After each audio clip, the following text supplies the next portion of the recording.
Welcome back, boxing fans, to another great show with Sean on boxing. As asked for yesterday, we're going to talk about this weekend's boxing. Actually, right now, at this moment, down under, so you know Mirage is all over this because there's nothing that guy likes more than being down under. There's a fight going on currently. Obviously, I was trying to find it, but I couldn't find literally uh, any links to it. So it is what it is. Sometimes you're lucky, sometimes you're unlucky. In this particular case, I was unlucky. But the card's over now. It went pretty much the way it was expected. And we'll talk about that coming up shortly. Stay tuned after this short message break.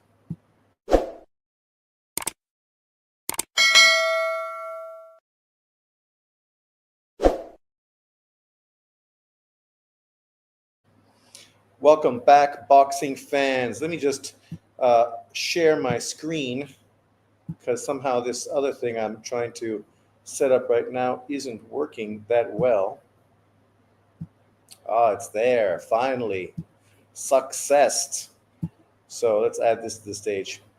So today we're going to be talking about who is your pound for pound number one. I saw some clown on YouTube basically exposing himself, accusing other people of exactly what he does, which is pick primarily because of race. This guy only has pound for pound number one fighters as Black Americans, going back for as long as he can remember. Because as far as he's concerned, with his inferiority complex, he has to have somebody represent him to be recognized as the best in the sport. That must be very sad because, it's not always the case. But for me, I don't have this issue. I don't have an inferiority complex. I could care less if there's any Caucasian fighters in the top 10 pound for pound list.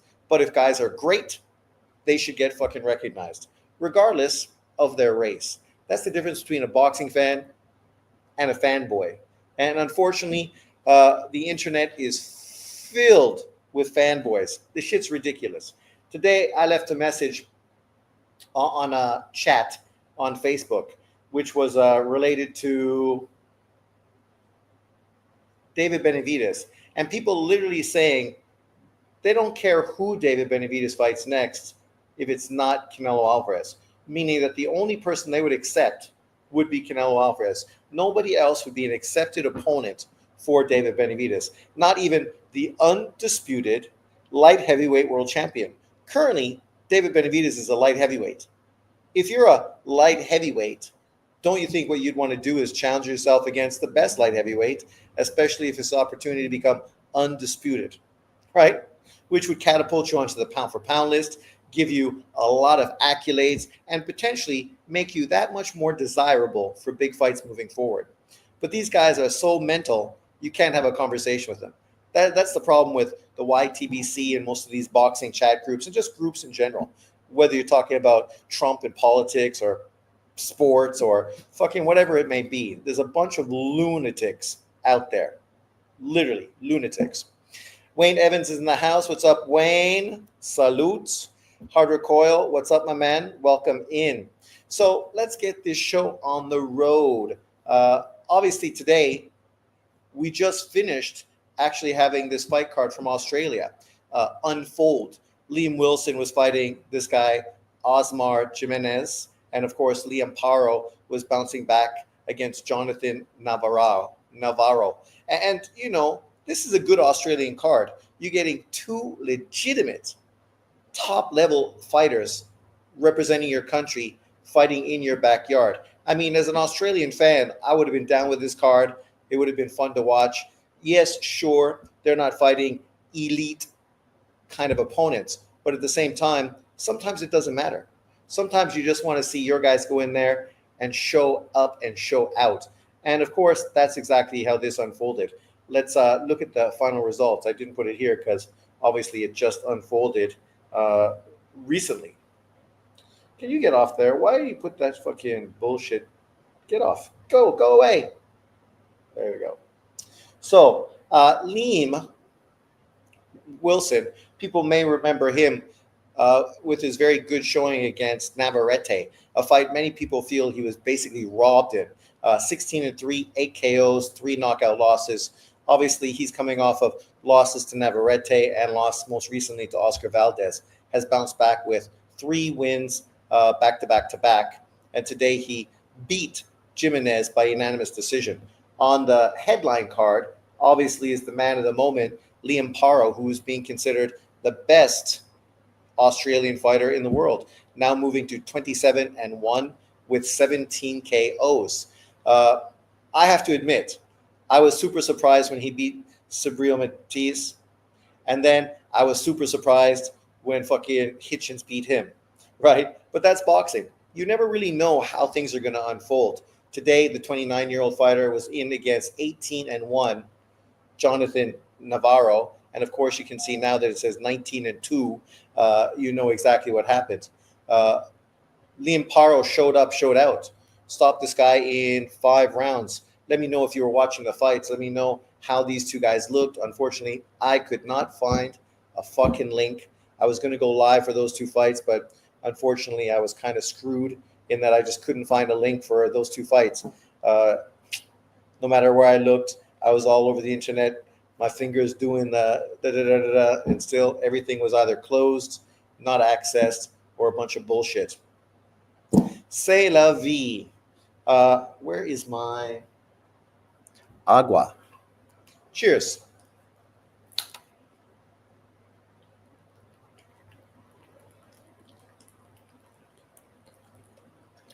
So let's get to the rest of this weekend's cards, because obviously this one is done. To be fair, I don't even think these fights were on my prediction league, which is kind of surprising. You figure Lamparo would totally be these fights not even on my prediction league. So that's disappointing, because I would have easily predicted both those guys with the wins. But, it is what it is. Sometimes that's the way things fucking work out. A big card that I'm looking forward to coming out of Canada, Quebec City, Quebec. Obviously, this should be a very exciting fight. I know a lot of people feel that this is a disappointing opponent for Mbili, because they were hoping that him and his French counterpart, which was a fight that was organized in France, was going to happen against Saggio, which would have been a really exciting fight, the best of France head-to-head. And then it was Pacheco, who was potentially going to be opponent, but unfortunately, neither one of those guys was willing to give fucking anything in the negotiation. So that fight fell through as well. So Mbili ended up signing to fight Selecki. And Selecki's a solid opponent, right? A solid opponent. When we look at Selecki's career, he's been a solid fighter his whole career. Not a guy to really be seen as a bad opponent or a disappointing opponent. But unfortunately, some boxing fans, they are, what's the word I'm looking for? Fucking mental. And it doesn't matter unless it's a fighter that they, have hanging on their walls. They're always going to be critical of who people fight. When we look at Selecki right now, the Polish monster, 33-3, only knocked out once. Obviously not a big power puncher. Getting a little older now, 36 years old, 6'1", 68-inch reach. Literally is coming off of a great victory in his last fight. He beat Kazakhstani fighter Ali Akhmedov, who of course was 23-1. He stopped him in the 10th round. Prior to that, he got beat by Pacheco. Prior to that, he got beat by Demetrius Andrade. Beat Angel Hernandez, which was a very good win on his resume. Beat Gabe Rosado, which was a good win. Beat Jack Calque, which was a very good win. Hugo Centeno Jr., which was a very good win. Lost a 12-round decision to Danny Jacobs. So he's been in with everybody. Now you put him in with Mbili. I think this is a great opponent. I mean, you got to be fair when you talk about Mbili. He's a very exciting fighter, 28-0, 23 knockouts, potentially a Canelo Alvarez opponent. And I would love to see him and Canelo fight. Stylistically, what a war. Like, I don't think you can make a fight between those two guys that isn't going to turn into a fucking hellacious fight. Who you pick, Jake or Junior? I don't focus too much on that. Actually, that's not even a card that I mentioned here. Maybe I should just add it right now since you're talking about it. Okay, give me 1 second. I'll add it, not to be a hater What weight is that even fucking happening? Jake Paul.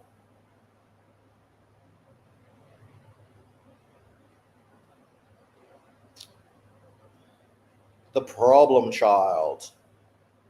The man, the myth, the legend. 11-1, 7 KOs. He's going to be fighting Julio Cesar Chavez Jr.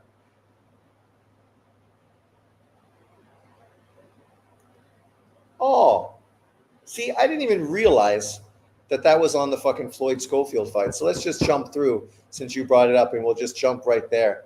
And here we are. That shows you how much I'm paying attention to it. The guy I show is fucking Schofield. I'm not even worried about Jake Paul. To be fair, I think Jake Paul should get a lot of credit for taking on an ex-world champion who is not that old. I mean, Jake Paul is obviously young, 28 years old, 6'1", 76-inch reach, right? For boxing, Jake actually has really good dimensions. A 76-inch reach in boxing, especially a guy like him who fights behind a jab and is pretty afraid to get hit. It's good to have a long reach. That's definitely going to be a big advantage of him against ex-world champion, 54-6-1, only stopped twice in his career, 34 KOs, Julio Cesar Chavez Jr. I mean, to be fair, if Julio Cesar Chavez wins this fight, it will be recognized probably as the biggest victory of his career. The amount of praise he'll get for beating Jake Paul will be fucking unreal. Mexico will embrace him based on beating Jake Paul because, of course, Jake Paul is the man everybody loves to hate. But that's not a bad thing. You market that, you push it forward, and he's made millions and millions and millions of dollars from it. So it's a smart way to go. For Chavez, he's 39 years old, so he's like 11 years older than Jake Paul, 6'1", with a 73-inch reach. So obviously giving up 3 inches in reach. When you look at his last few fights, he's got 2 victories in his last 2 fights, one in 2024 against Uriah Grant, an MMA fighter. Another dude, ex-fighter, not a bad resume, Mexican fighter, Daniel Zagara, 34-6. Prior to that, he got beat by Anderson Silva by a split decision in a cock and bull fucking type of bullshit fight here. But, this is a real fighter.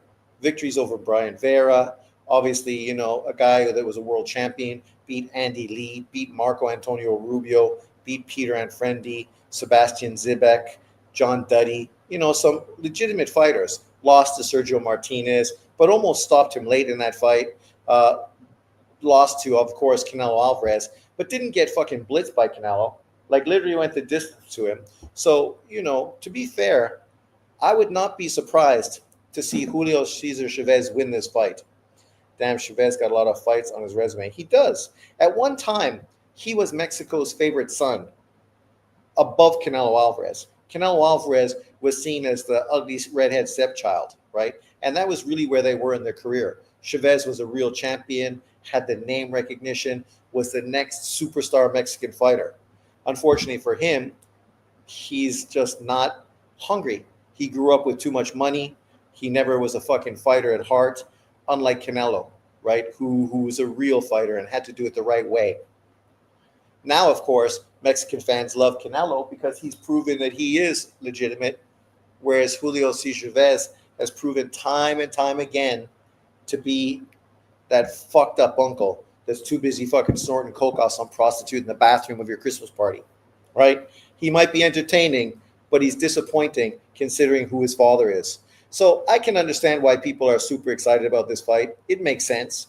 To me, I would prefer to see Jake Paul win the fight because I think obviously him winning, getting this victory on his resume, just helps elevate him into bigger and better fights moving forward. If Chavez wins, I don't think it's really going to do anything significant. He will cash his $1 million check and then go back to his swimming pool, eating cereal in his underwear, fucking, smoking weed on the pool patio, right? He's just not a fucking serious guy. Whereas I think Jake Paul is far more focused on his career. And also, his promotions are great. Like, let's look at this promotion a little intense and just to see what he's doing for boxing. So this is a promotion event by Jake Paul, right? co-promoted obviously by Oscar De La Hoya, but the reason this is getting all this attention is primarily because of Jake Paul, right? With MVP Promotions.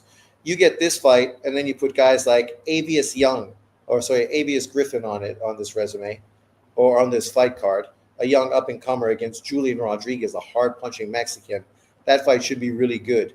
And then Zurdo, a unified cruiserweight world champion, facing Dortukis. If Jake Paul destroys Chavez, maybe his next fight is against Zurdo for a unified cruiserweight world title. That shit would be fucking ridiculous. Ridiculous. And then one of the best American prospects in boxing, Joshua Edwards, right? Who's really an exciting prospect for American fighters.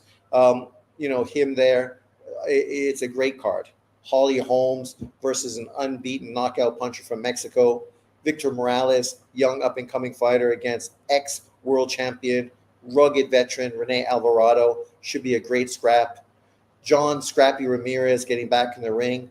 Raul Curiel getting back in the ring. And then Floyd Schofield versus Tevin Farmer.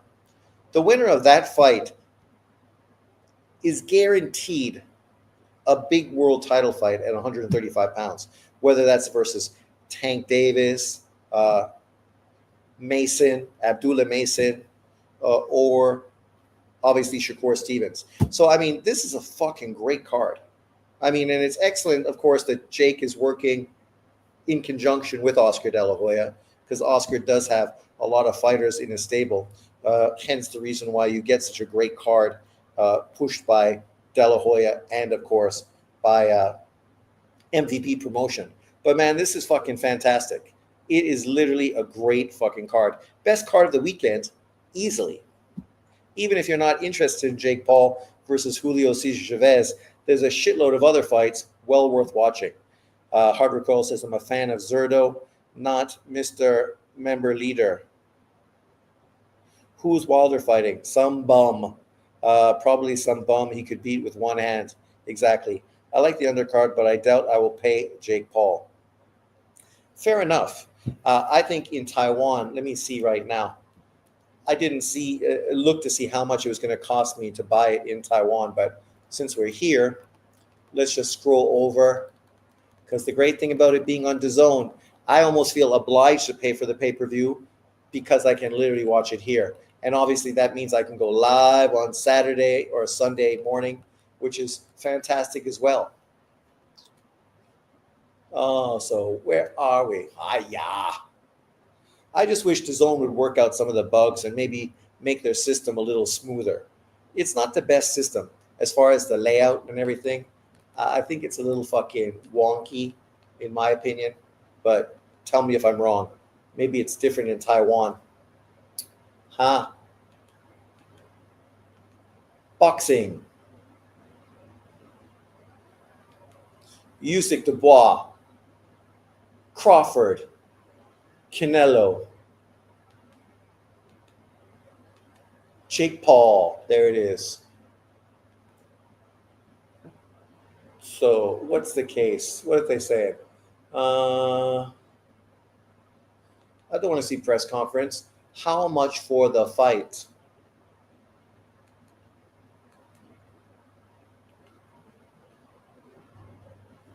So, how to watch? Go to my account on the web browser to purchase this event. Why don't you tell me how much the fucking event is? Follow the instruction we just sent you to Newton Sean. Man, you guys are fucking problematic. Like, that's the other problem I have with DAZN. Why can't you just fucking purchase it on the fucking website? Why do I need to jump through fucking hoops to give you my money? I don't like that shit. Because before, you didn't need to do that bullshit. You could literally fucking purchase it right on the app. And that's what you should be able to do. Nobody wants to fuck around, especially if they're asking you to pay big money, right? Make that shit quick and easy, painless. The biggest glitch is Chris Mannix. That's true. Him and fucking Sergio Mora. All of Wilder's wins have been with one hand, one trick pony. Why glitch? Dude, don't know ish about boxing.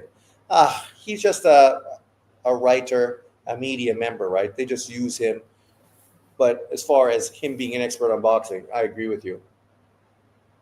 What did you send me to my fucking email? Well, you didn't send me anything. So I don't even know what the fuck you're talking about. Literally.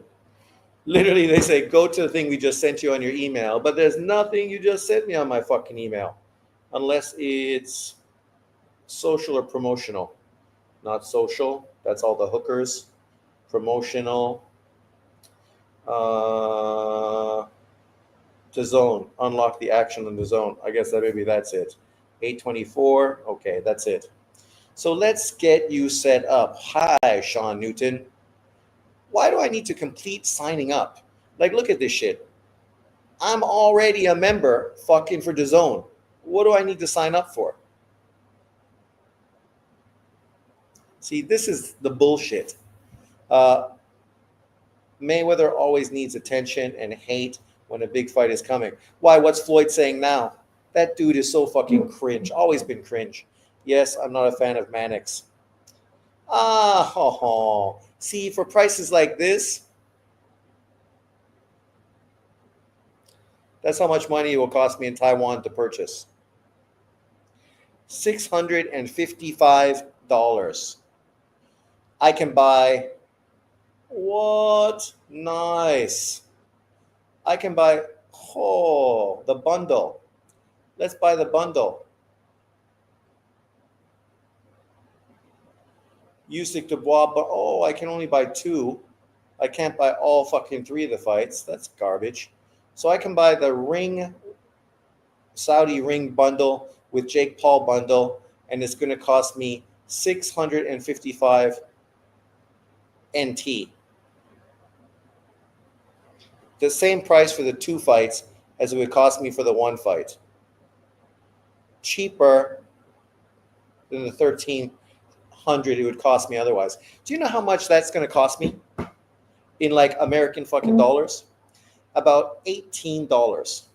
So I can get those 2 pay-per-view fight cards on DAZN for an additional $18. Sign me fucking up, man. For $18? Holy shit. No problemo. How much is it going to cost you guys to get that bundle? Because I'm sure it's going to cost you more than that. You should move to Taiwan. Rent is cheap, and obviously so is DAZN. Cheers. But I can't watch Top Rank. So that's the good with the bad.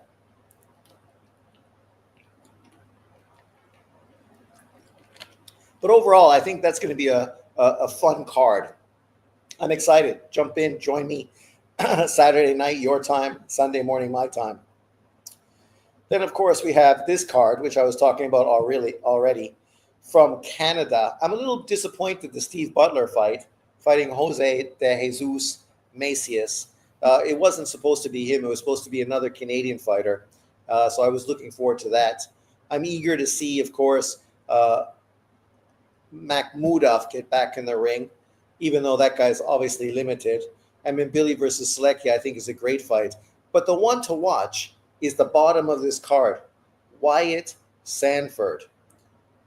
Wyatt Sanford was an Olympic medalist for Canada, bronze medalist. So, he's one of the best young amateur fighters in Canadian boxing modern history.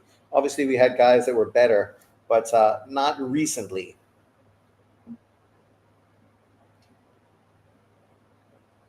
There he is. 2-0, 2 knockouts. My Canadian brethren from Canada, Nova Scotia. So far, he's not fighting bum opponents. Not bad. 5-1, 2-0, and now 4-1 in a 6-rounder. I'm eager, excited to see what he does. Obviously, he was a great amateur. We can go to his box rec here and see 51-18. And obviously, man, I can't believe he beat Ruslan Abdullayev. Fuck me. He beat Rosanov, which was a great win, then beat Ruslan Abdullayev. Fuck me. Great fucking victory. And then lost to French fighter Sofiane Oumiaha. And you look at his record, 129, 18-1. The guy's been in 3 fucking Olympics. So obviously he's a very experienced fighter. So losing to him is not the worst thing in the world. Man, I can't believe he beat Ruslan Abdullayev. Ruslan is a monster. This kid is one of Golden Boy's best up-and-coming prospects. 48-6, 5 KOs as an amateur. Right now as a pro, 2-1. And look at who he's been fighting. His first fight, 3-19-1. His last fight, 13-4-2. So you compare him to the guy that beat him from Canada in the Olympics, and there's no comparison. He's fighting far better, far more experienced opponents right out the gate. 20 pounds for Jake Paul, but I need to be awake all night. Yeah, that's the bullshit, right? That's the fucking tough thing about those fights. It's like me watching fights in the UK. Like, for the Jake Paul fight card, I probably fucking wouldn't wake up if it was like in Saudi Arabia. I probably would give it a pass. I'd save myself $18, which that don't fucking mean anything. But it's mostly the fact is I don't want to stay awake all Saturday fucking night, be fucking gassed on Sunday, and then have to wake up on Monday to teach fucking 3, 4, 5, 6-year-olds, right? Where I need to have my mental capacity at full function and some energy to jump around chasing those little rugrats all over the place. But overall, I think this card from Quebec is going to be good. Obviously, the Jake Paul card is very good. And then, of course, we have the man of the moment, Deontay, the Bronze Bomber Wilder, Jeff Page Jr., Nico Hernandez, Dion Nicholson, and then Deontay Wilder. Like, you know, this just looks really like a fucking retread fucking fight card. You know, and look where it's happening. Kansas. Wichita fucking Kansas. Like, where's the Bronze Bomber going if he's fucking fighting out of Kansas to put on this fucking event on pay-per-view? I can guarantee you I ain't fucking paying $1 for this fucking fight card. Not a cent. Not a nickel. Not a fucking dime. Not a penny. Zero. Zero dinero. No money at all. I will not fucking waste my time. But let me know what you want. Are you guys keen to watch Deontay Wilder, the Bronze Bomber, get back in there and knock out some bum-ass opponent? Let's look at this guy that he's fighting. Somebody was talking about how this guy's pretty fucking good. He's won like 7 fights in a row. Okay, let's put it to the test. Let's put it to the test. So Wilder, 43-4-1, knocked out 3 times, 42 knockouts. How old is he now? 37, 38 years old, getting pretty old. He's fighting this guy, Tyrell Anthony Herndon, 24-5, knocked out 4 times, 15 KOs. This guy is 6'3" from San Antonio. His last fight was against a guy who was 7-0-1. Prior to that, he fought a guy who was 8-9. Prior to that, he fought a guy who was 7-3. Prior to that, he fought Richard Torres Jr., who was 6-0, knocked his ass out in 2 rounds. He got knocked out by a prospect in fucking 2 rounds. If Deontay Wilder doesn't knock him out in 2 rounds, that's going to be a fucking disappointing performance. Prior to that, he fought a guy at 15-11-1, 4-12, 34-25, 4-10, 6-6, 0-20, 4-1, 14-4, 1-1. Like, imagine if Golovkin, Roman Gonzalez, Lomachenko was fighting a guy like this. Imagine how the usual suspects would be fucking shitting all over those guys, right? But they're praising Wilder for fighting this guy. And if Wilder scores a knockout, an impressive knockout against a bum, they're going to fucking talk him up and act like it's the best thing fucking since sliced bread. That's the blatant racial double standard these guys have. Because if this was a non-black American fighter that they've been fucking blowing for fucking 5-6 years, they would be hating on this fight. They would be shitting all over it. They'd be talking about what a garbage resume he has, who he's fought, all bums, right? They would literally be fucking ridiculing this guy. But because it's Wilder, oh man, we're gonna fucking act like this is something worth discussing. What's worth discussing? I mean, I guess it's nice Wilder's back in the ring, but against this fucking guy, what is this going to prove? If he knocks this guy out in 2 rounds, so then his next fight should be against Richard fucking Torres, because that's the level he's on, right? Richard Torres. And right now, let's look where Richard Torres is ranked on the heavyweight fucking ranking list to put in, in similar situation. Richard Torres.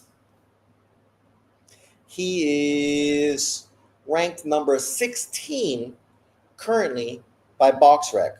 BoxRec, not the most official of rankings, but there he is, 13-0 with 11 KOs, right? Obviously coming off of wins versus Guido Vanelli in one of his last fights. By and far, the best opponent he's been in with. Prior to that, who's he fought? Joey Dweka. He's been garbage for a while. Nobody good. All old people. Curtis Harper, Donald Hadsworth, Dweka, right? Fucking dudes that are well past their best, and they were well past their best before they even stepped in the ring with him. The only guy he fought that was even remotely a decent fighter was this guy, who's 13-3-1, right? Who lost to beat Makhmudev. That was his claim to fame. Lost to Efi Ajagba, but was close. Got stopped by Jonathan Rice. And has a draw versus Kingsley Ibe, who was 5-1 when he fought him. I mean, I give Wilder a chance against Torres. He should be able to beat fucking Torres. Torres is like 5'11", right? Like, you should be able to catch him with a right hand coming in. From Fury Punch Dents. I noticed that from Fury Punches Dents. Wilder has no jaw. Highlights are enough. Jake Paul versus Wilder for big money. Yeah, maybe that's the fight to go for. That's what happened when your sparring partner took a dive. You're talking about the Wilder fight more than the LDBC channels are. Jay Cool, you're full of shit. I guarantee that ain't fucking true. I guarantee. Literally, I'm just talking about his card, the same as every other card this weekend. If you're that much of a fucking mental case, I don't know why you keep coming back. Because literally, I talked about this card, I talked about this card, I talked about this card, and I talked about this card. All 4 cards happening this weekend I've talked about. Let me ask if any LDBC fucking channels are talking about all the fight cards this weekend. I can tell you 0. Not one of those fucking channels is talking about anything except probably Deontay Wilder. But let's put it to a test. 70, what's his name? 70 what? 78 Sports TV. 78 Sports TV.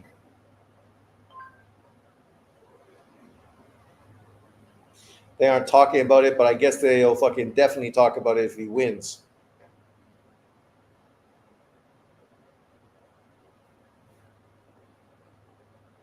Locked in. Deontay Wilder is back 2 days ago. 3.1 million views. Come on, dude.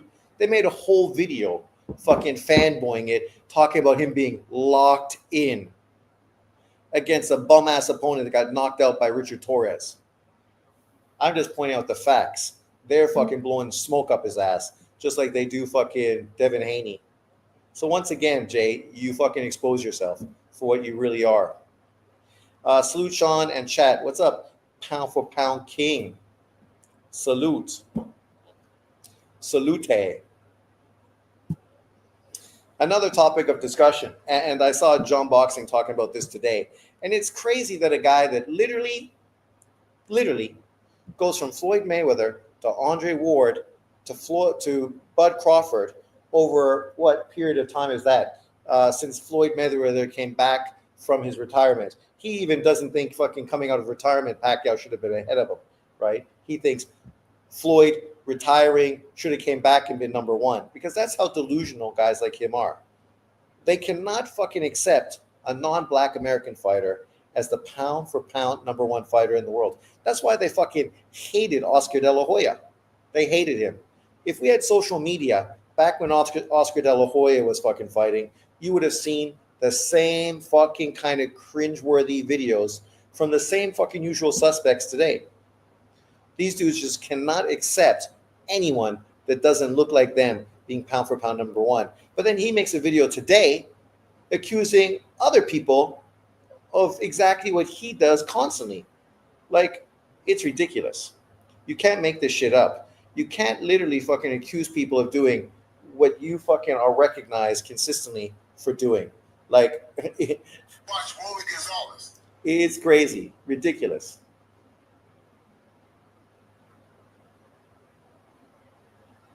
Devin Haney wants to fight Brian Norman. I hope that fight happens because someone's going to get his ass knocked out. But here you go. Terrence Crawford is the real pound for pound. Of course he says that. Because he cannot accept anyone that doesn't look like him being pound for pound top 10, number one. Like, when people talk about other fighters that were pound for pound number one, according to Ring Magazine, which is voted by a panel of fighters, so it's not biased. It's not one person picking their favorite fighter and putting him in number one. It's a panel of fighters, points are fucking tabulated together. That dictates who's going to be number one, right? And there's a bunch of criteria that are going to impact these fighters. Their resumes, their accomplishments, their activity, and the level of their performances in recent times. You can't fucking have a guy pound for pound based on what he did fucking 6 years ago.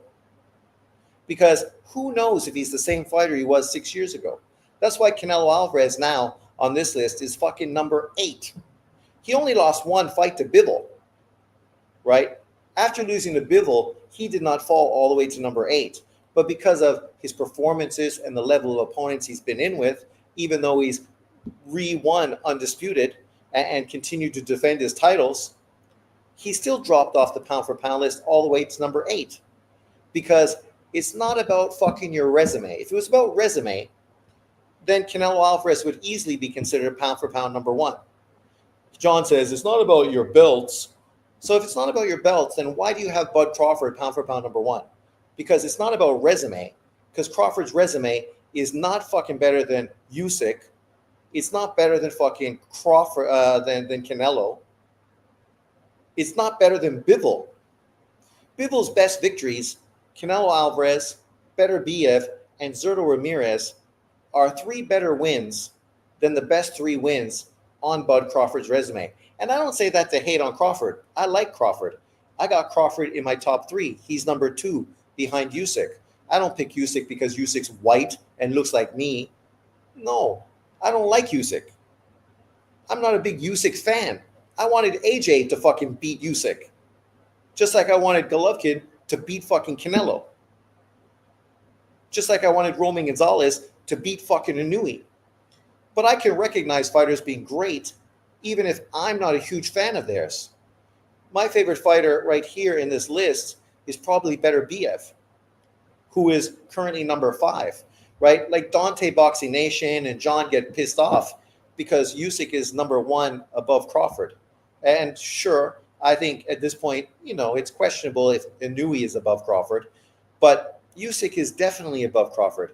He's a 2-weight undisputed champion, literally moved from cruiserweight to heavyweight and fought fucking guys way bigger than him.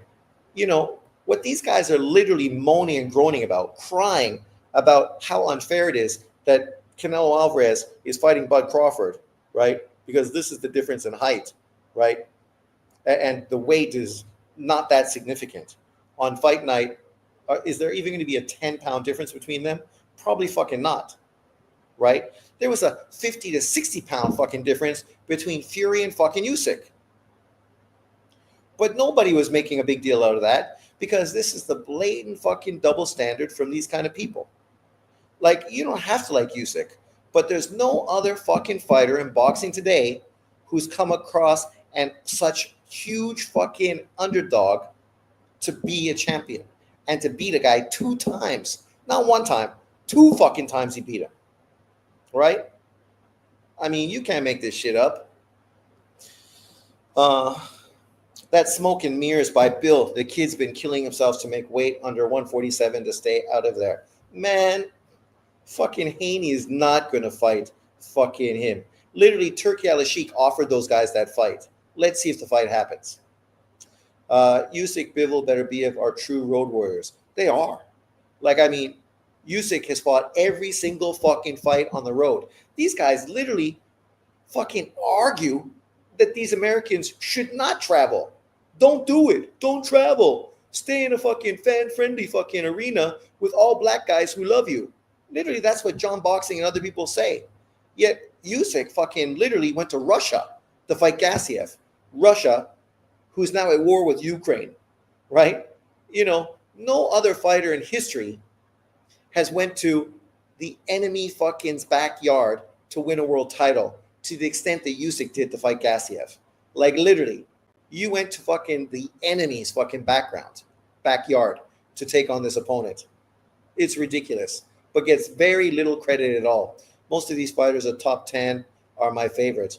I just read that Nakatani might fight Cardenas. That would be great. I think you put Cardenas, Nakatani on the undercard of Inui versus Picasso because they're trying to do that Mexican-Japanese card, right? I talked about, obviously, Nakatani fighting Bam Rodriguez because, you know, I think Turki Al-Sheikh's got the money to potentially tempt Bam to take on such an opponent. But obviously, Bam and his team, they ain't fucking interested in that kind of smoke. But Cardenas would love an opportunity to bounce back against another big-name opponent for big money and unified. Oh, I guess the fight would happen at 122. So even better, a great opportunity for Nakatani to prepare for Inui early 2026. That shit makes tons of sense. But people will say that Junto doesn't deserve to be on the pound-for-pound list. Like, you tell me, is Shakur, Tank Davis, currently Devin Haney, fucking David Benavidez? I don't know what other fucking popular American fighters I can list because there's not many more. Are they doing Keyshawn Davis, fucking Boots Ennis, Virgil Ortiz, my man, Howard, Norman? Are they doing what Junto Nakatani is doing? Fuck no. The dude's a 3-weight world champion, is unified right now, and is going to move to his 4th division to take on a pound-for-pound fighter and has to come through Cardenas to get that fight. That shit's great. I mean, who would not be excited for that? Inui versus Picasso. Junto Nakatani versus Cardenas. Throw Kenshiro Taraji, who's number 9 on this list, against Rodriguez, who just beat Kaliafai. What a fucking great Japan-Mexico card. And people go, nobody cares about the small fighters. Good. You don't gotta fucking care. It's not in America, so go fuck yourself. It's gonna be in fucking Saudi Arabia, where they don't fucking care about stupid bullshit that these so-called American boxing fans are all fucking focused on. They care about great fights. And those 3 fights, great. Where is it? Crawford ain't no Usyk, Mr. Newton. Crawford's great. And obviously Crawford going up to face Canelo, it's got a lot of the same, same energy that Usyk obviously has going from cruiserweight up to heavyweight, taking on AJ, taking on Chisora, and then taking on Tyson Fury, and now taking on Daniel Dubois. Everybody is fucking bigger than him. A lot bigger than him. But then we got these people fucking moaning and groaning, talking about how David Benavidez is a better opponent than fucking Bud Crawford. In what world is a fucking bum-ass dude that's barely done anything a better opponent than a pound-for-pound top fucking fighter? Like, people are going to say Bud Crawford is pound-for-pound number 1. Oh, but it's not a good fight for Canelo's legacy. David Benavidez is a good fight for his legacy. What? In 20 years, is anybody even going to fucking remember who David Benavidez is? Right? The likelihood is fucking no. The likelihood is he's not going to fight Bivol or Beterbiev at fucking light heavyweight. He's going to go fucking up to cruiserweight, get beat, and then really be irrelevant at that point of his career, right? The monster. We know who the monster is. It's fucking Inui, a Japanese fighter, not fucking Benavidez. Whereas Crawford, he's a fucking all-time great, a guaranteed Hall of Famer, a fighter that when we talk about undisputed, his name is always going to fucking pop up, right? Even if he doesn't beat Canelo to become a 3-weight undisputed champion. The fact is, he tried to become a 3-weight world champion. And that is fucking historic. You always moaning and groaning about these pro-black channels. Bam should be on that list instead of Taraji. Why should Bam be on the list instead of Taraji? Does Bam have a better resume than Taraji? No. Has Bam done more than Taraji has? No. Has Bam made more fucking world title defenses than Taraji? No. Has Bam beat more world champions than Taraji? No. But Bam is on the list, you dumb fucker. So you make this stupid statement, but Bam literally is right there above fucking Kenshiro at number 7. So, like, I can't even believe you're saying such bullshit when literally the list is right in front of your fucking eyes. See, this is why I give pro-black channels problems, because like you, they're fucking moronic, fucking idiots that literally don't know shit about boxing. All they care about is fucking race. David needs to leave the PBC and go over to Turkey, who has opponents for him if he wants them. Exactly. That's all I said. He could have been fighting Smith on the undercard of Bivol Beterbiev for $8 million fucking dollars.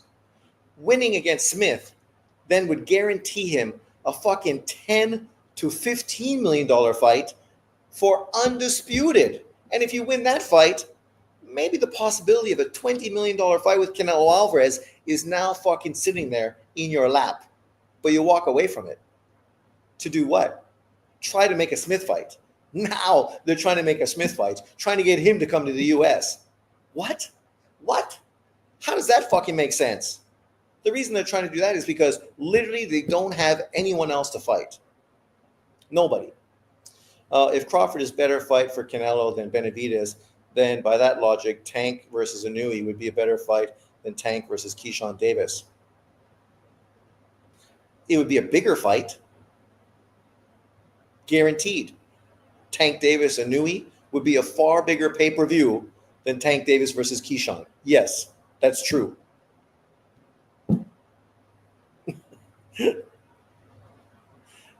No one is more cringe than John. Fuck, cringe like crazy. We all know Tank signed to fight Nakatani or Inui. You'd be calling it a bullshit mismatch fight. What I would be saying is, why would Tank chase after these fighters when he literally has fucking Shakur Stevenson in his weight division? Shakur Stevenson is his legacy fight. It's right there. Just like Mikey Garcia was right there for Lomachenko. Just like Errol Spence was right there for Bud Crawford. Right? You're comparing David Benavidez to these guys. But David Benavidez's career isn't even fucking close to a Junto Nakatani and a Nui. Like, literally, you're trying to compare fucking apples to oranges, my man. It makes no sense, except you think, oh, I got one on him. No, you don't. Because we know why Canelo Alvarez is fighting Bud Crawford. Because there's no bigger fight available for him. There's no bigger fight than that fight. There's no other fight in and around fucking 168, 175 that's going to be bigger and a more successful fight card than fucking Bud Crawford and Canelo. But that's not the case with Tank Davis. That wasn't the case with Mikey Garcia Lomachenko. That wasn't the case with fucking Bud Crawford and Spence. That's not the case with Inui and Junto Nakatani, who are literally going to fight in the biggest fight card in Japanese history, an event that Tank Davis couldn't even fucking dream about, not even fathom how many people are going to get into fucking the Tokyo Dome to watch that fight. This is like Tank Davis's biggest dream, that he could pull out 60 to 70,000 people to watch him fight fucking anyone. Because it would never happen. Never. Crawford, great at 147, but you're only as good as your last fight. Benavidez coming off of a great win versus Morrell, while Crawford stunk the joint out versus Madrimov. Irrelevant. Who the fuck is David Morrell? Madrimov was a legitimate world champion. David Morrell's not a legitimate world champion, never was. Never even fought a top 10 fucking 168-pound fighter. So literally, that don't make any sense. Unlike fucking Crawford, David Benavidez hasn't fucking built up close to the fucking legacy that Crawford has. Literally, he built up fucking no legacy except fucking clout chasing Canelo Alvarez. That's his legacy. We saw how well that did fucking Demetrius Andrade. Where is he now? Fucking irrelevant. David cares too much about his fans to go to Saudi. He doesn't want them paying for plane tickets. Seriously, the dumbest excuse I've ever heard from the fighter. But yet he's talking about going to England to fight Smith. Fucking exposing himself every time he opens his fucking stupid mouth. Him, his manager, and his dad, those dudes contradict themselves every fucking time they talk. It's ridiculous. He's fighting Crawford because it's easy. Lick, he don't want smoke with Benavidez. We all know it. He don't need smoke with Benavidez. Benavidez needs Canelo. Canelo doesn't need fucking Benavidez. Canelo could retire tomorrow. He's a first ballot Hall of Famer and maybe the best Mexican fighter of all time. And no one in 20 years is even going to fucking give a fuck about David Benavidez because that's how little he's done in his career. But you keep dick riding for that guy and see how that's going to work for you. It's kind of going to work like how dick riding Deontay Wilder worked for the LDBC. Or how the LDBC dick rode fucking Errol Spence. Or how now the LDBC is dick riding Devin Haney. So you keep jumping on that ship because that's guaranteed to fucking work out well for you. Hang your hat on David Benavidez and you're going to go fucking far. Keep shitting on Canelo because his legacy is solidified. Guaranteed right now, I'll bet you fucking $10,000 that David Benavidez never accomplishes what Canelo Alvarez accomplished. Easiest fucking bet in modern fucking boxing history. Tank needs a big Saudi card. Well, he just needs Saudi money to make a big card because that's probably the only way we're going to get a fucking Shakur Stevenson fight because he's never going to take a risk otherwise. He's going to fucking rather fight Jake Paul, right? Like how you dick rode GG and his legacy is, I didn't dick ride GGG. I was a GG fan. I had to defend him against fucking haters. I always said Golovkin, like Bernard Hopkins and Hagler, is going to have his big fights late in his career. You can't blame the dude that every fucking champion in middleweight ducked him. Every middleweight champion in his era ducked him. And you'll go, well, you could have fought fucking Andre Ward. Who? Irrelevant. The dude was retired for fucking 2 years, came back, and fucking did 2 shit pay-per-views against Kovalev. That dude is fucking irrelevant. Oh, he could have fought Erislandy Lara. Okay, sorry. Yeah, now that fight would have totally fucking made him a superstar. Come on, man.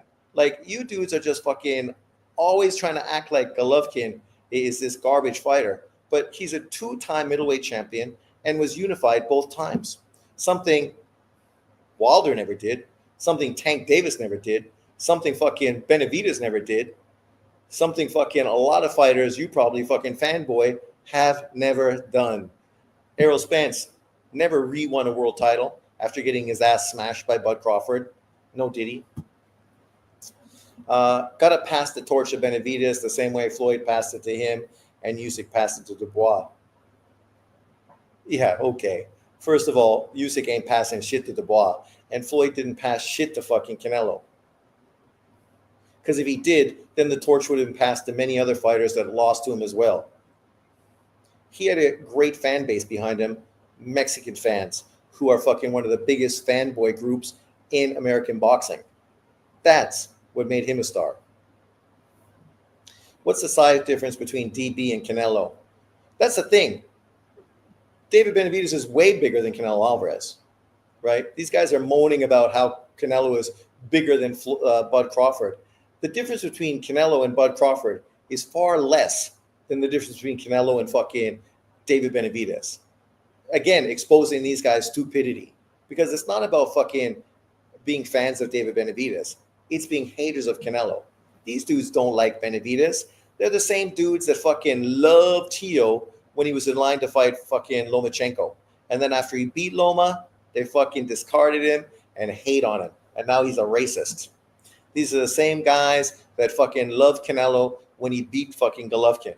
And afterwards fucking hated on him. And now we see what they say about him, right? These dudes are fucking ridiculous. Ridiculous.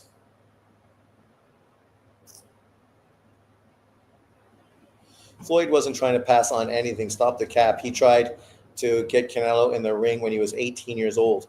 Maybe Canelo knew Benavidez as a weight bully, but Benavidez is always your cruiserweight because all 168 opponents are already bigger than Canelo. Even Crawford is the same size, more or less. Canelo sold all the pay-per-views for GGG. What's your fucking point? That's why Golovkin was smart to fucking chase after Canelo because he became fucking a multi-millionaire based on his 3 fights with Canelo Alvarez. So even though, unfortunately, certain fights didn't happen for him, he fucking waited, bid his time, just like fucking Hagler getting fucking Hearns, Duran, and specifically Leonard to finally make his money. Just like fucking B-Hop getting De La Hoya and Tito Trinidad to finally get his money. That's the same thing fucking which Golovkin did. Same thing. If you're going by belts like you're going with GG, Haney is more accomplished than your boy. He beat Kambosos and Regis Prograis and got a robbery against Lomachenko. But no one's hating on Devin Haney. When you compare what Devin Haney has done to the PBC fighters, it's ridiculous because Devin Haney's exposing those guys for what they are. Fake ass fucking fighters, right? At least David Haney tried to fight great fighters, tried to fucking become undisputed, tried to do great things in the sport of boxing. So I got no hate for for Haney. The only problem with Haney is he just ain't that fucking good. He's not that good. And his father is fucking terrible because all he does is fucking talk shit. You're just creating this animosity towards your son. All these dads that talk too much, they should all just shut the fuck up. Nobody is paying to listen to you talk. We're paying to see your sons fight. Crawford is better win than Benavidez for Canelo at this point. Easily. Crawford's a future Hall of Famer. David Benavidez is fucking nothing. I mean, I know David Benavidez fanboys like Mirage have a hard time accepting that, but that's just fucking reality. Canelo sold all the pay-per-views. Yes, exactly. Canelo's best prime A-level win without controversy is who? Be honest, who? Remember, without controversy. So Lara, Jacob, GG, all out. See, once again, you're fucking looking for reasons to try to somehow dismiss. The Jacobs fight wasn't controversial. The Lara fight wasn't controversial. Lara fucking ran in the second half of the fight, throwing the fight away. Like if you're going to say Lomachenko lost to Teofimo Lopez because he threw away the first 6 rounds, Marvin Hagler lost to Sugar Ray Leonard because he threw away the first 3 rounds. Oscar De La Hoya lost to Tito Trinidad because he threw away the last 3 rounds. What the fuck did Lara do? He threw around the last 6 rounds of that fight. Never engaging, running like a fucking rabbit. That was not controversial. Sure, Golovkin 1 and Golovkin 2 were controversial. Jacobs wasn't controversial. But what does that have to do with anything? If you go through historically great fighters in history, they all had controversial fucking wins. Floyd too. Berlanga was 200 pounds, and Canelo had no problem fighting him. Just face it, Benavidez is the boogeyman. Rick, every time you open your mouth, you just sound stupider and stupider. Loma and Dev fight was too close to be called a robbery. I had it a draw. You had it a draw. even though you wanted to give it to Devin Haney. So that tells you everything you need to know. Even you couldn't give Devin Haney the win. Even you couldn't give Devin Haney the win. Jacobs is Canelo's best win. St. John stopped the cap. Why does everyone forget Benavidez fights at 175, soon cruiserweight? When it comes to Canelo, he had his chance to mandate. He did. That's a fact. These guys are the same as these Charlo guys that said Canelo ducked Charlo at middleweight. But yet, he offered him a fight. The guy never mandated a fucking mandatory. He actually said when interviewed, oh, Canelo's great. He deserves the fights that he's taking.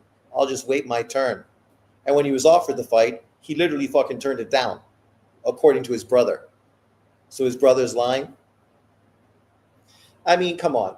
Canelo beat fucking Plant for undisputed unification, 168-pound fight. He beat Billy Joe Saunders for fucking a world title in his second division, second weight class. He beat Callum Smith, who was the world boxing super, Muhammad Ali trophy winner, right? What are you talking about?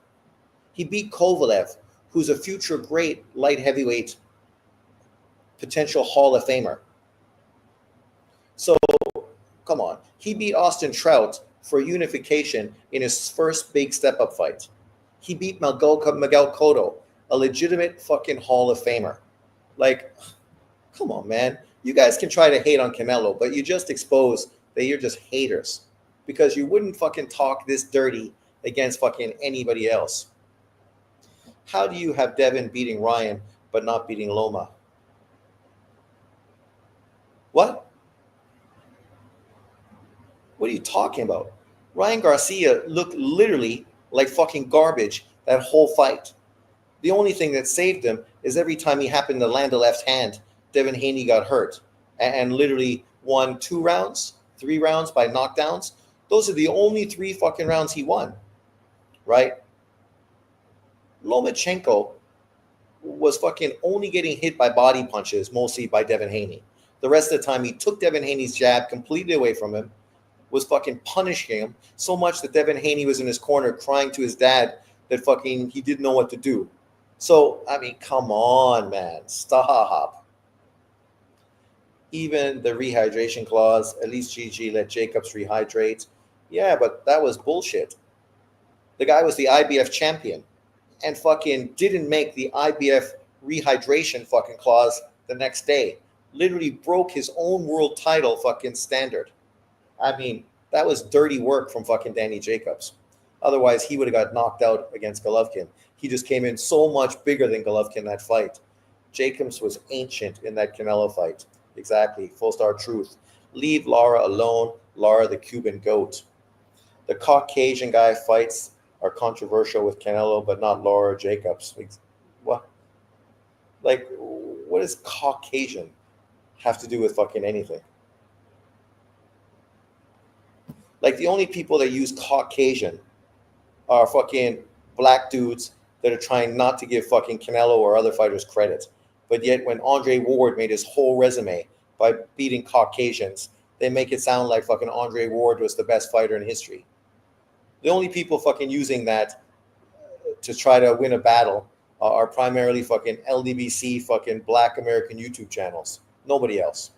Sean despises slick black fighters. Despise is a stupid fucking word to use, but with a guy with your name, who fucking be surprised? I mean, you're a fucking 20-year-old fucking Navy dude that fucking lives in a fucking boat with other guys. No Diddy. I'm surprised you aren't celebrating, Sean. Carmelo Anthony was indicted on first-degree murder. Why would I celebrate? The truth of the situation, it's a tragedy for fucking both families. One guy's dead, the other guy's going to spend 20 to 25 years in jail because he's a fucking idiot. An idiot. Fucking terrible grades, fucking thought he was a fucking gangster, and then fucking this is what happened to him. Ask his parents how they were fucking bringing him up because, they have to take some responsibility for their son. This is not something to be celebrated. Unlike John Boxing, who, if he got off, would totally be celebrating, right? That's the problem. With the black community, if a murderer that was black got off for killing a white guy, it would be celebrated. There'd be a fucking party in the streets, a parade.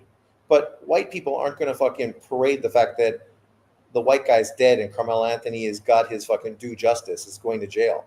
Because that's what happens when you're a murderer, regardless of color. By Kovalev was old, it was a rehydration clause, and he got Kovalev on short notice. Kovalev didn't need to take the fight, did he? Did you know Canelo had a double rehydration clause on Kovalev? A double rehydration clause. Dad, he's figured me out. Ward was half Caucasian. That's true. Damn. Sean, you were covering the Jake Paul card. Yeah, I'm probably going to do it live because I was just saying earlier today, I was looking at the card. I didn't even realize Jake Paul was on the card. I was just looking at all the other dudes on the card, like Schofield and Farmer and the young up-and-coming kid. What's his name? I can't even remember off the top of my head. Let's go back. Where is he? Boom, boom. Where is he? He's right there. Joshua Edwards, the Olympic kid from the States. Kid looks good. He's impressive. So I think it's a great card. I didn't even realize Jake Paul was on the card. And in Taiwan, it's only cost me $18. And I actually buy that card and the other Saudi Arabian card together, and it's $18 as a combination. So beautiful. The Bud Buddies got Sean stressed and paranoid. What's Bud Buddies? I like Crawford. I might actually pick Crawford to beat Canelo Alvarez. I said fucking more than a month and a half ago, don't be surprised if Bud Crawford fucking beats Canelo Alvarez, right? I give Crawford every opportunity to win that fight. Stylistically, he's a way better fighter, and stylistically a fighter that I like far more than Canelo. I'm a Golovkin fan. The fact that I need to defend Canelo against this constant fucking barrage of hate really shows you what these boxing fans are all about. Daniel Perry got to meet the president for killing a black dude. Is that the guy that was on the fucking subway and fucking killed guys that were fucking attacking and being aggressive towards other people on the fucking subway system? I don't know. Because, see, you try to act like that's a similar situation to try to use some sort of racial double standard. But no, believe it or not, black guys in America can be complete assholes. It's true. They can be villains and justifiably go to jail. And white guys can be the same, as well as Asians and fucking Latinos. The only people that somehow can't accept that their people can be complete dickheads are black people. Yet black people continuously are killing each other at a higher rate than every single other race in America. But yet they can't see that they got a lot of fucking violent assholes in their community. I mean, you're going to defend dudes to the point where potentially you and your family are going to get killed at the fucking cost of it. So good luck with that. Tank learned from Canelo, the master of rehydration. Well, people were doing rehydration well before Canelo Alvarez. He learned from fucking De La Hoya, who fucking probably learned from Sugar Ray Leonard. So let's stop with the cap. If you don't know anything about boxing, just keep talking because you just expose your fucking one-sided bullshit. Vegas odds are super close. Vegas usually right. This channel is Crawford friendly. I got nothing but love for Terrence Crawford. I know John Boxing will fucking act like that's not true because when he beat Victor Postol, I made videos saying that he did not deserve to be pound for pound number one. And he didn't. But since Postol, a lot of shit has happened. Right? Like, this is how fucking delusional some people are. Do you have nice beaches there in Taiwan? I'm going to the beach this weekend, Kenting.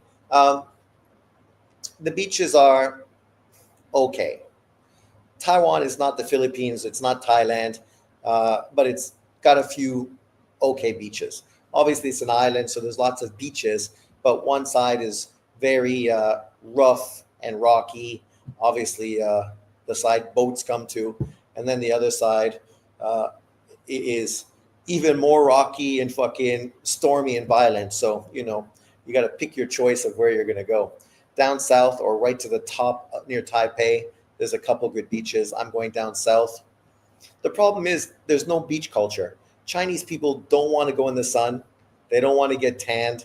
So there's no bars on the beach. There's no fucking beach culture. It's, yeah. Even after 20 years, it's barely fucking developed. And right now, truthfully, it's better to go to Japan on vacation for Taiwanese people. It's cheaper than going to Kenting. Like my hotel in Kenting is not expensive. Obviously, right now, it's summertime, it's super hot, so they're trying to get people to come, so the costs are cheaper. My hotel usually costs 5,000 NT, which is close to $150 American. The one I'm staying at is $90, $95 this weekend, right? You can go to Japan and stay in way bigger, way better hotels, far more kid-friendly, and fucking cheaper. John is delusional, saying Andy Cruz will be better than Loma. Laugh out loud, 100% cap.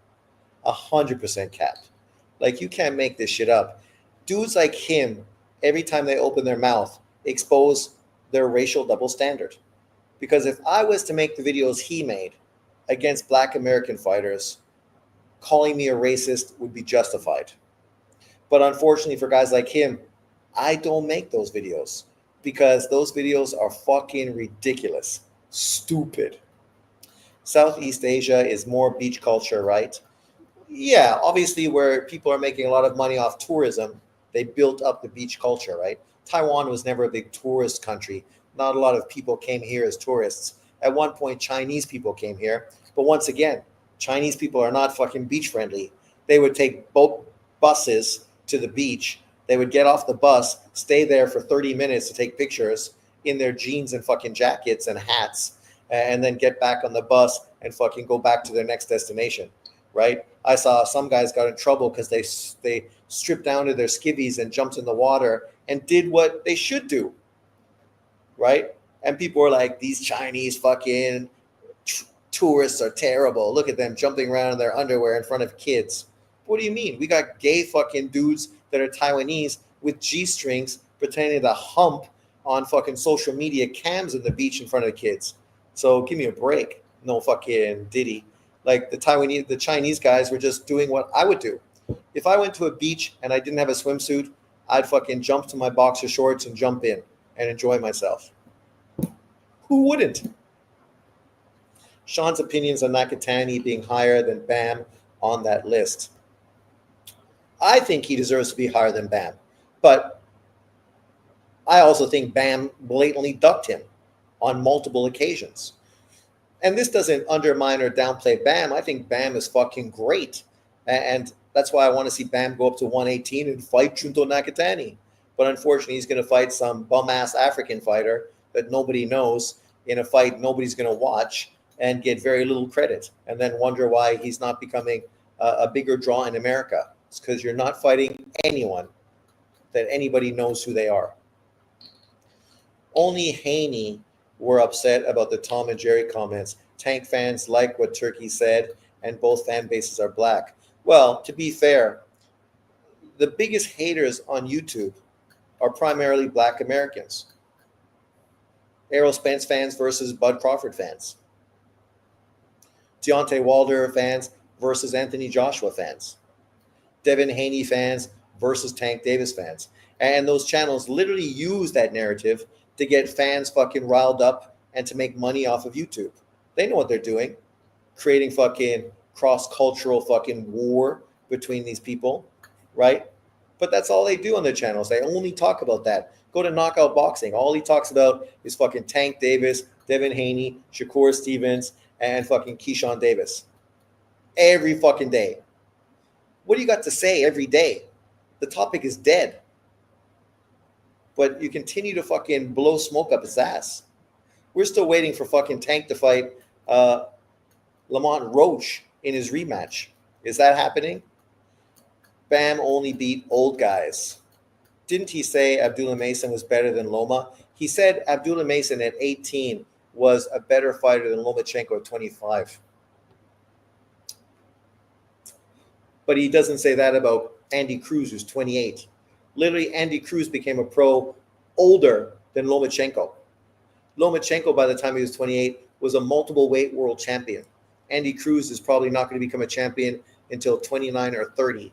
Lomachenko is already a 2-3 weight world champion by that time. Haney fans are the worst. The Turkey comment is every fighter that fights on his cards. Well, that's the thing. I'm paying. So I want to pay for fucking quality, right? What I think is quality. If I don't think you fight the way I like, why am I going to have you fight on my card? And that's Turkey's fault for fucking even working with the IBF to do that William Skull fight. We know the reason fucking Canelo didn't fight to retain his title is because he and everyone else on his team knew William Skull was fucking terrible. Bad TV, right? The only reason they did it is because they felt forced to do it so they could do the Bud Crawford fight for undisputed. That's all. Chinese people are ridiculous. They come to my country, take all our fish, 20 of them standing in our lakes taking our fish with huge nets. Then they leave all their trash. No class. That's true. It's not just Chinese people. You get fucking Indians in Canada, maybe Pakistanis. I'm not sure exactly where they're coming from. But immigrants, right, that bring their dirty cultural fucking issues to Canada, where there's clear fucking signs and clear ways to do things, but they don't give a fuck. And then they moan and groan when the fucking police or government fine or suspend them for doing what they do. But you should do that. Fucking the government needs to be as hard on immigrants as they are on fucking Canadians, because they're not going to give Canadians a break. If I fucking sit on the beach quietly on my blanket drinking a fucking beer, I'm going to get fined. But what's the fucking problem with me drinking a beer? I'm fucking 21 years old. As long as I don't litter or I'm not fucking violent or ridiculous, what's the fucking issue? I can go across the street where there's a bar with a fucking big patio facing the beach, fucking drink there, get pissed out of my fucking skull, and walk over to the fucking beach, barf all over the place. Yeah, Canada's fucking crazy. Fucking communist dictatorship. Sean, will Wilder beat this upcoming guy? Fucking Richard Torres knocked him out in 2 rounds. If Wilder doesn't knock him out in 2 rounds, the dude better fucking retire. Can I name your channel that are mostly dedicated to hate on black fighters? Where are the vids of you calling them out? I can name you channels that are mostly dedicated to hate on black fighters. Where are the vids of you calling them out? Is it my job to fucking call them out? Are there no black fucking channels on YouTube that can fucking handle their own business? Do I need to be a fucking Karen and fucking do black people's work? Do I need to fucking jump in the front of the pack on a fucking box and fucking fight for the right for my brothers and sisters? Why? They fucking aren't able to do that on their own? If black people got an issue, it's on them to fucking talk about it. When I point out the fucking racial double standards, I'm pointing out the racial double standards coming from the black community and how they want to point fingers at me and other people as being a racist while fucking blatantly being racist. If they want to fucking do the same thing against fucking non-fucking black channels, that's their fucking prerogative. Why would I do that? Does John Boxing point out the racism from the LDBC? Fuck no, he doesn't. So why don't you go fucking moan to him? Full star. Right? Like, here again is a racial double standard. I should do what John Boxing doesn't have to do. Oh, okay. So the onus is on me to do it, but he doesn't need to do it. You're a Karen when it comes to black channels like John. I'm not a Karen. I'm fighting for my right as a white fucking YouTuber who consistently gets called racist to point out the blatant double standard from these people. Just like they can do the same fucking thing. So do it. Why am I going to do their work? Please. Why would I do that? I don't need to fucking do their work. They could do it themselves. I'm not going to fucking disrespect them by acting like fucking they're too stupid to fucking do it on their own. Like, I've called out channels in their comment section. But I don't need to fucking make big things about it. When I disagree with a channel with something they say, and I fucking leave a comment in their comment section, or I'm on their live and I fucking leave a message there, I'm fucking stating my opinion. I'm not afraid to state my opinion. Anyone that watches my channel knows that to be 100% true. I'm no fucking shrinking violet. What's up, Hucker Mustang? You and John boxing beefing like a lifetime. I know, it's fun. Because John is just so fucking slow, he just walks into it every time. He's new here. He must be. Smash the likes. John McSmith, what's up, my man?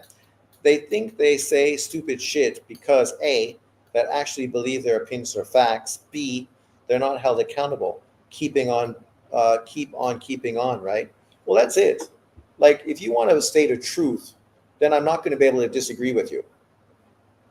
So you're admitting you're like the white version of John. No, John is the black version of me, but I'm way better than him.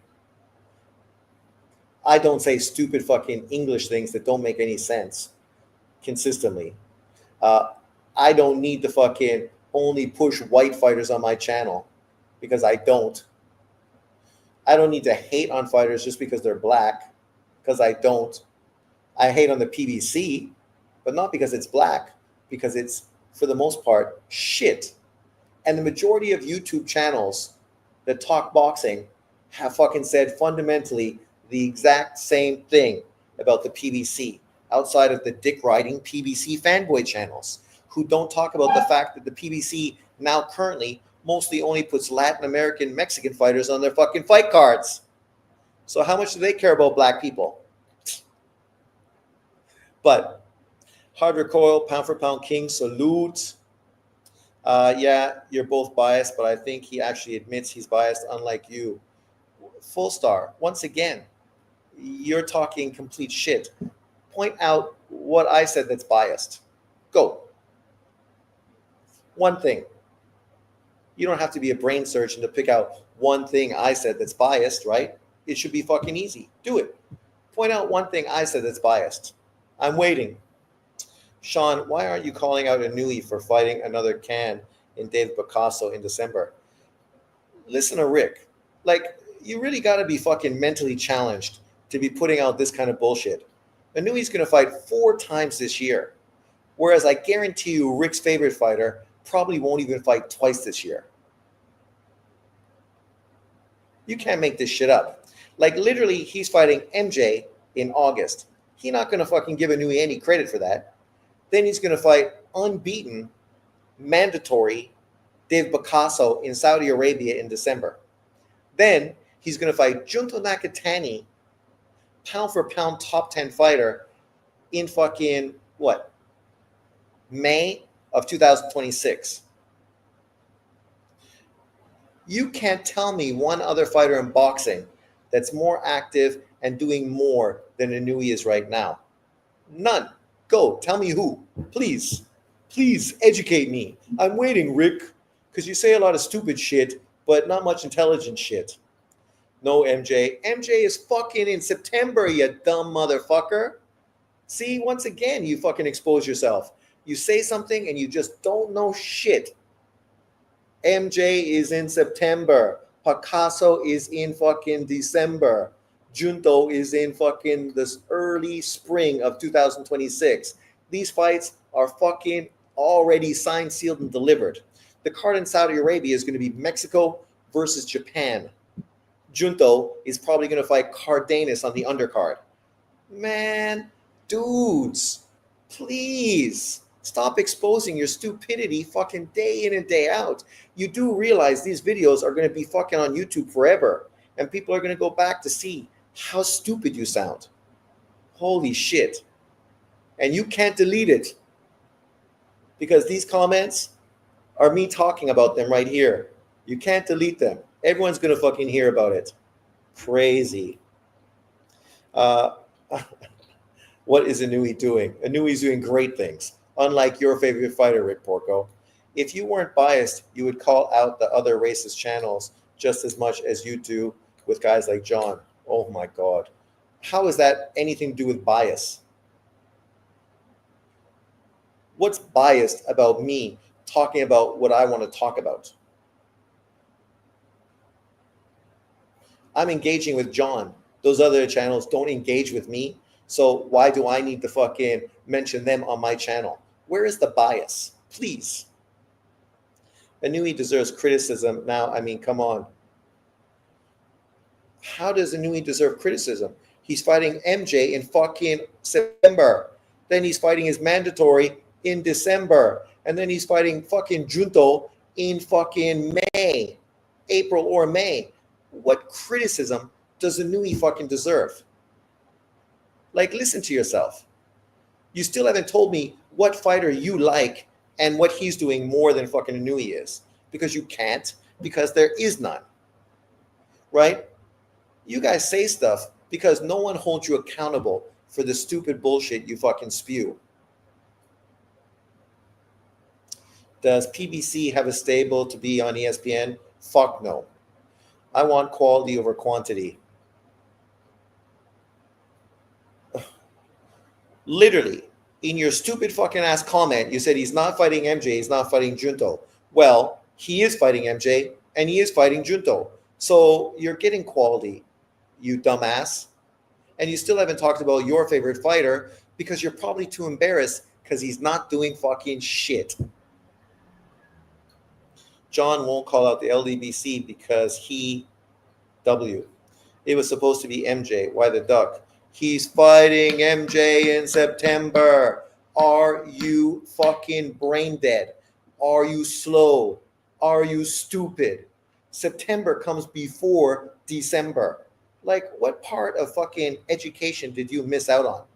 Like, you say Chinese people come to your country and grab all your fish. What country do you fucking come from? Because it sounds like a fucking uneducated country. Truthfully.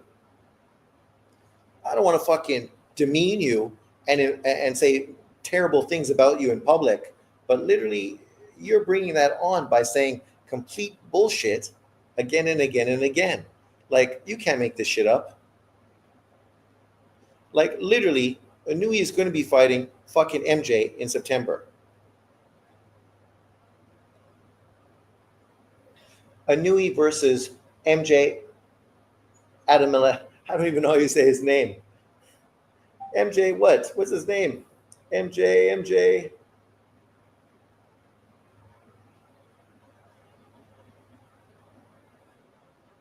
In Japan. The fight's already fucking signed, sealed, and delivered.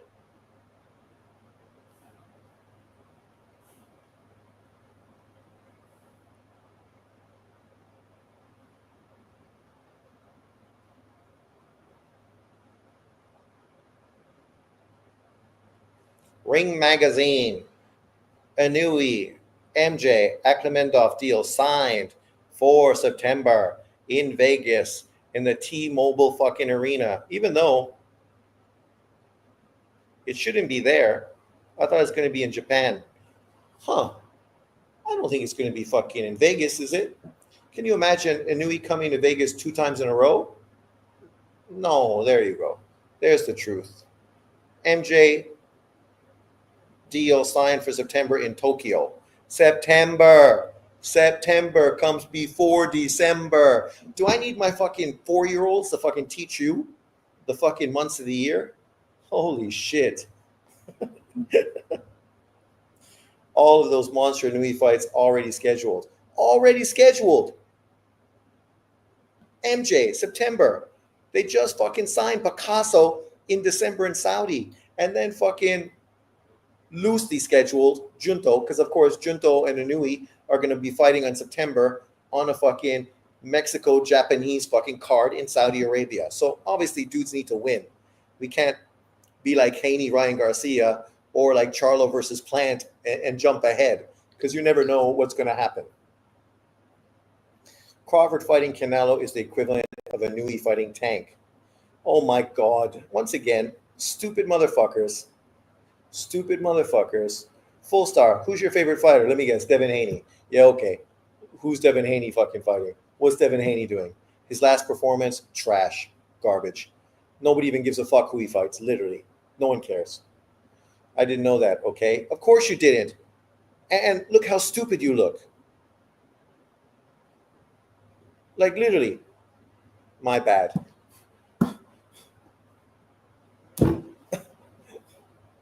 Maybe fucking do some research. Stop listening to fucking John Boxing and Ego and fucking dudes like them. And maybe you'll know something about boxing if you listen to my channel. John won't call out the LDBC because he fanboys them, blows them. Those dudes probably have no respect for him because he's married to a fucking Mexican, right? You know how those dudes go. I don't care. I think, Kacha, good one. You pulling it. Nice. Damn rich. Sean cooking your ass. Butt pirate carrier. Oh my God. Now you're showing you're fucking 12 years old. If Inui fought Tank, everybody would be calling him a warrior and a legend for taking that fight. People calling fucking Inui a fucking warrior and a legend for fucking fighting Junto Nakatani in the Tokyo Dome in front of 70,000 fucking people in an event that's going to do way bigger numbers than any fucking Tank Davis fight is ever going to do in history. So, already a legend, already a future Hall of Famer, something Tank Davis unfortunately is not and probably will never be. But they praise Tank for taking no risks. Unbelievable. Yeah, guys like Full Star. Newton is a young, hungry lion. Stop answering these dumb questions. Well, it's fun to belittle and badger people because in truth, I love to argue. So that's why when people say the things I say, it's, I have no animosity or hate towards anyone. For me, this is fucking simple entertainment. You are far behind the comments, Pops. Yeah, because you guys write so many stupid comments. How can I keep up? You're feeding the trolls, Newton. Yes, when the narratives aren't holding up, Unk, keep up. Sean finally getting one of them right. It's easy to win arguments when you're the only one allowed to talk. What are you talking about? You fucking have talked consistently. His hypocrisy is too glaring. Yeah. Again, Full Star fucking acts as if he fucking is educated, but he hasn't said one fucking thing that made sense yet all day. Why? Because you can talk louder. No, because he can change narratives whenever he wants, and you can't call it in real time. What narratives did I change? I'm responding to your fucking comment. When someone said Inui is not fighting fucking MJ and Junto, I fucking use facts to show what a stupid fucking comment it was. Everything you said so far, you still haven't said what fighter you like, Full Star. We know it's Devin Haney. So you're going to hate on other fighters all to blow fucking Devin Haney. Okay. Chag, Hajo Bujan, what's up, my brother? Change narratives, buddy. He's not pushing narratives. Exactly. I'm not pushing anything. I was talking about the pound for pound list and how some people want someone to look like them on top of the list. I justified Usyk being on the list because he's doing what no other fighter in boxing is doing. Fighting on the road every fight and fighting guys way fucking bigger than him. Way bigger than him. Compared to Bud Crawford, Canelo. Not way bigger. Benavidez, way bigger than Canelo. Right? So, and I'm not putting Canelo pound for pound number one either. Inui versus Nakatani will do good numbers in Japan. Well done. We don't care. You don't care because you're a fucking casual fucking American fanboy. Whatever. No one gives a shit what you care about. Because if boxing was dictated by you, boxing would be fucking irrelevant. Oh, sorry. It is irrelevant. No one in America even fucking watches it. Good luck. Enjoy. Hawker Mustang. Sean, do you ever drop the link? No, did he? I drop links to people that are subscribed to my channel and have wrenches. People that I know that I can bring onto my channel. So, buy a wrench. Subscribe. And then, no problem. Why am I going to get randos jumping on my fucking live who are just going to fucking say crazy shit? Come on. Why not Junto in December in Japan during Boxing Day? Because that's not what Turkey Al-Sheikh is paying for. That's why. And May in the Tokyo Dome is bigger.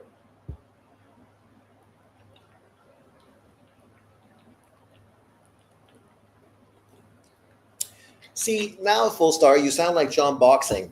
Oh, you don't think Japanese people have a Nui number one? Well, all Americans don't have Bud Crawford number one. The problem is, if you're not black and you don't have Crawford number one, you're a racist. Right? It's always comes back to this racial double standard, right? Anui fans love Anui, but they have proven that they're not fucking racial fucking retards either. You look at Anui and other people talking about how they have Bud Crawford pound for pound number one, Bivol, Usyk, Lomachenko. So, the only people pushing so hard to have someone number one that looks like them is pretty much black Americans. I can't talk about Russians and Ukrainians. I'm sure maybe Ukrainians are doing that for Usyk and Lomachenko, but Ukraine is much smaller than fucking America. So it's also not nearly racially diverse either. Devin versus Norman, how do you think that fight goes? I talked about it after the Norman fight. I think Norman knocks Devin out. I think there's no chance in fucking hell Devin Haney is going to take on Norman. And don't get me wrong. I think Devin, if he runs and boxes the way he did against Ramirez, he can make it a difficult fight for Norman, and it'll take him rounds before he ends up knocking Devin Haney out. But ultimately, that left hand that caught fucking Jin Sasaki is going to catch Devin Haney and knock him the fuck out, because we know he's susceptible to it. And the one thing difference between Ryan Garcia and Norman is Norman's feet actually move. He actually throws punches with two hands. He can actually use a jab. And defensively, his chin's not fucking straight up in the air. Not to mention, Sean, Usyk has done all that in under 30 fights. I'm American, Sean. Easy now. Hey, I'm not against Americans. As I said the other day, they asked me which country had the friendliest people, and I said, I think probably America. So, being Canadian, I got to have a chip on my shoulder to the States. Come on, you know that. Come on. We see how Americans treat Canada. You watch fucking South Park. So Americans fucking feel the same way on the outside to Canadians. This is our love-hate relationship. We're like cousins, right? We're related, but it doesn't mean we always have to get along. But, I still love you. I got no problem with Americans. I got relatives in America. I got black relatives in America. So, in Delaware, Bud being so close to Vegas odds, despite being 38 years old, 1 year off, no tune-up, jumping up 3 weights. He ain't jumping up 3 fucking weights. He's jumping up 2 fucking weights. Looking terrible versus Madrimov. He didn't look terrible. Madrimov fucking never engaged. Madrimov stayed on the outside and was afraid to throw punches, which is why he lost the fight. And facing the undisputed champ speaks volumes. We will see. As I said, if Bud Crawford's got legs, he can win the fight. If he puts on weight and his legs are fucking like Deontay Wilder or Tommy Hearns back in the day, stiff like my legs now, he's going to get knocked out. We will see. It's all about Bud's legs. It's like when you go to the track and you're looking at the horses. You're looking at the horses, trying to see whose nose is fucking wet, who's got a little bit of fucking jump in their step, whose legs look a little fucking stiff. It's the same. You got to see the weigh-in, see what Bud's legs look like on fight night, and then I'll make my prediction. But I said months ago, don't be surprised if Bud Crawford wins. Like when I look at this pound for pound list, everything is good except number 10 with David Benavidez. That should be Tank Davis. David Benavidez should not be on this list.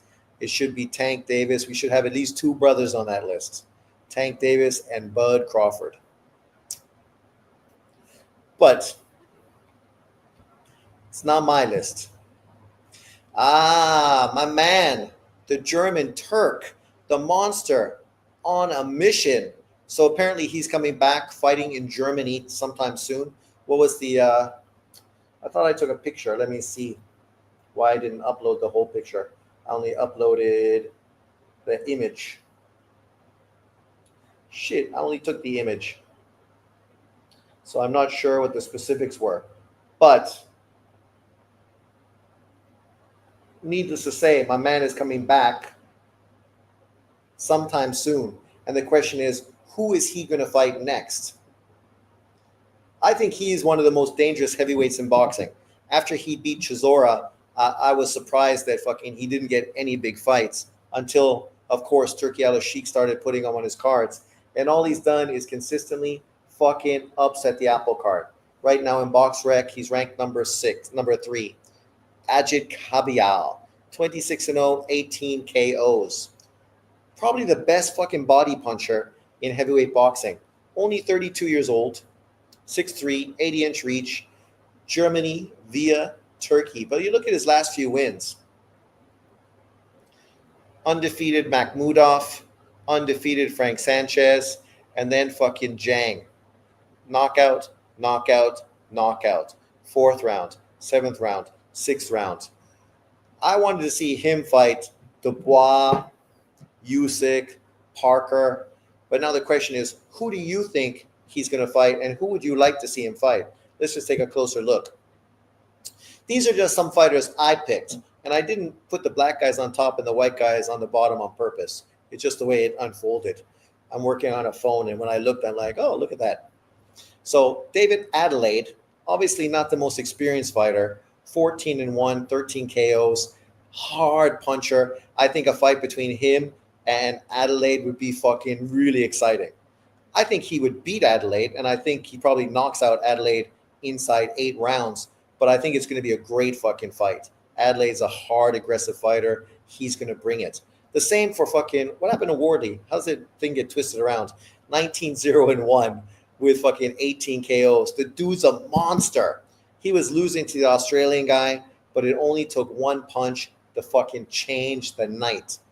I think him versus Ajit Kabial would be dynamite as well. Effie Ajagba just had a great fight. Worth versus the Scottish fucking Congo guy. Great fight for him. Obviously, he did very well. He would be a great opponent, right? He's a tough guy, never been dominated or destroyed. Pulev, currently the WBA regular world champion. For Ajit Kabial, you fight Pulev, another Eastern European fighter, obviously ex-Olympian, an ex-world champion contender, world champion. Great fucking fight. Obviously, Pulev's a little past his best, but he's got a legitimate title right now. Baby belt, but still. Obviously, Hrgovic is going to be fighting David Adelaide. So the winner of that fight would potentially be a great opponent. I would love to see Hrgovic versus Ajit Kabial. That would be a fucking great matchup. And the fight I kind of wish would happen would be Andy Ruiz. Andy Ruiz versus Kabial. I think it's a great style matchup. Think about it. Andy Ruiz has been pretty much fucking invisible. What has that guy done recently? Like, all that money in the heavyweight division that's actually happening right now, and that dude is just not cashing out. I mean, he made too much money early, so now he's just doesn't give a fuck. Right now, BoxRec has him ranked number 22. 35-2-1, never been knocked out. Obviously, lost to AJ in the rematch. 2019. Since then, look how inactive he's been. Fought Areola, fought Luis Ortiz, had a draw with Gerald Big Baby Miller. Gerald Big Baby Miller is already coming back. Did you guys see the news? The big babies are going to be fighting one another. Jared and Anderson, right? Obviously, probably on the Saudi card. They're talking about being on the undercard of Canelo Bud Crawford. That's a great fight. I hope Jared fucking comes back and looks good, right? It's a great thing for American heavyweight boxing to have a young, hungry lion actually represent. The fact he lost one fight, hopefully he can learn and bounce back. But, man, it would be great. Wardley's a novice, but he's like one of the highest ranked fighters in boxing today. What do you want him to do? Just sit around and lose to a bum? Which inevitably is what's going to happen. You might as well fucking make your money Well, you can. Him being a novice means that at his age, he ain't going to get that much fucking better. So you better just capitalize fucking right now and get paid. Ajit beating Big Bang was a surprise. I thought he was going to stop him. Big Bang's fucking gas tank is shit. Sean, does AJ beat Ajit? No chance. I don't think so. I think Ajit Kabiel fucking knocks AJ out. And I love AJ, so I hate to say it. That's why I don't have AJ here on the list. So I am biased. Oh my God, I'm biased. I'm trying to protect Anthony Joshua from getting knocked out. I'm waiting and letting him fucking wait for a Tyson Fury mega fight. At least you're going to get paid money, even if you're not going to win. But yeah, I think Kabiel is great. When you think about right now, Usyk, Dubois, Parker, and Kabiel, none of those guys are huge superstars. None of them are guys you can market and turn into the next Mike Tyson. But all four of them, really fucking solid fighters, right? Usyk, obviously a Hall of Famer. Daniel Dubois in position right now to become a fucking star in the UK. If he was to beat Usyk, checked. Obviously, Parker is trying to become a two-time heavyweight champion. And for Ajit Kabiel, he's just trying to get a world title opportunity. The dude's fucking been ducked far too long, right? So I would love any of that. You throw Hrgovic in there as well, and you got some great fights between good upcoming fighters. So I'm excited. I hope he fights a really good opponent.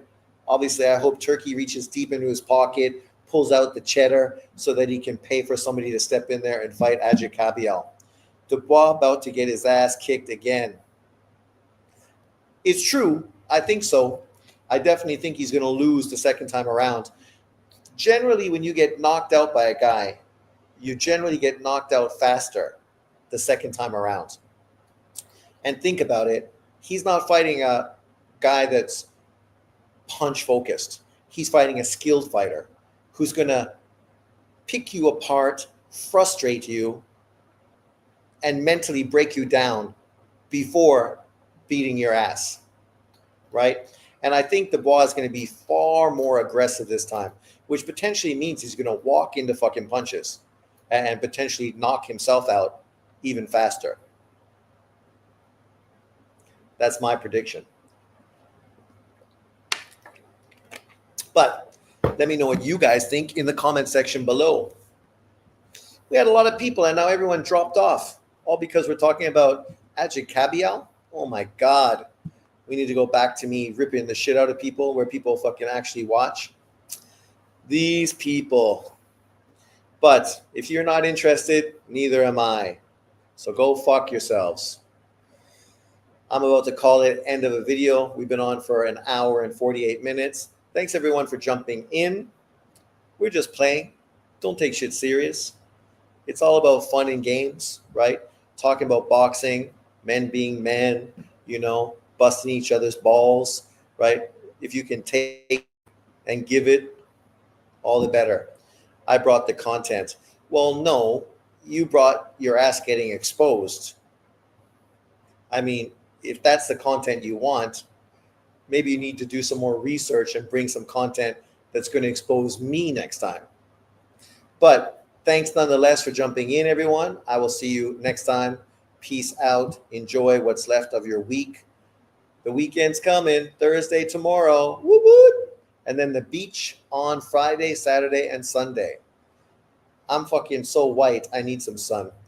When you see me on Sunday, oh, Sunday, I got to be back. Fucking this boxing. Oh, no. What am I going to do? Oh. Am I going to do a fucking live broadcast from the hotel with fucking crazy Filipino girls in the background? Oh. I got to think about that. That changes some things. But thanks nonetheless, everyone. See you next time. Peace out.